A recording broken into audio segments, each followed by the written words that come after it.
টানা আন্দোলনের মধ্যে এমপিওভুক্ত শিক্ষক কর্মচারীদের জন্য নতুন ঘোষণা দিয়েছে সরকার।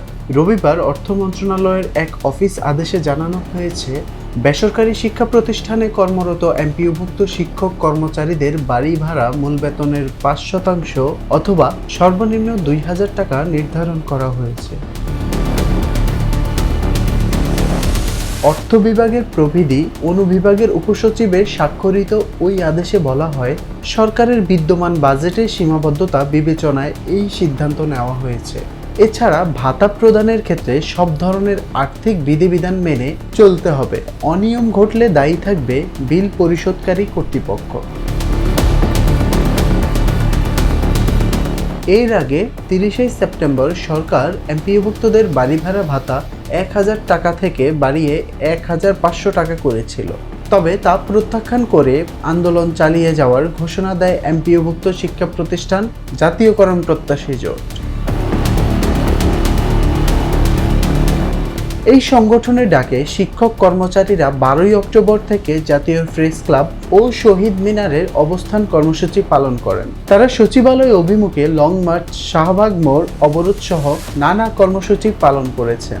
রোববার শিক্ষা ভবন অভিমুখে থালাবাটি নিয়ে বুখা কর্মসূচি পালন করেন তারা। বৃহস্পতিবার সরকারের পক্ষ থেকে আলোচনায় শিক্ষা উপদেষ্টা অধ্যাপক চৌধুরী রফিকুল আবরার এমপিওভুক্তদের জন্য বাড়ি ভাড়া ভাতা মূল বেতনের ৫% বা ন্যূনতম ২,০০০ টাকা প্রস্তাব দেন। কিন্তু শিক্ষক কর্মচারীরা তা প্রত্যাখ্যান করে আন্দোলন চালিয়ে যাওয়ার ঘোষণা দেন।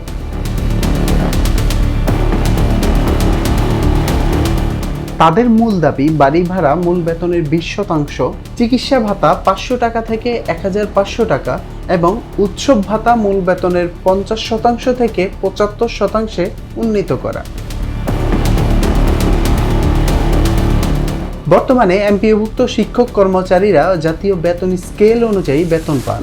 তারা মাসে ৫০০ টাকা চিকিৎসা ভাতা এবং ১,৫০০ টাকা বাড়ি ভাড়া ভাতা পেয়ে আসছিলেন। এছাড়া তারা ২ বছরের উৎসব ভাতা পাচ্ছেন মূল বেতনের ৫০% হারে। সরকারের নতুন ঘোষণায় বাড়ি ভাড়া ভাতা বাড়লেও শিক্ষক কর্মচারীরা আন্দোলন চালিয়ে যাওয়ার ঘোষণা দেন।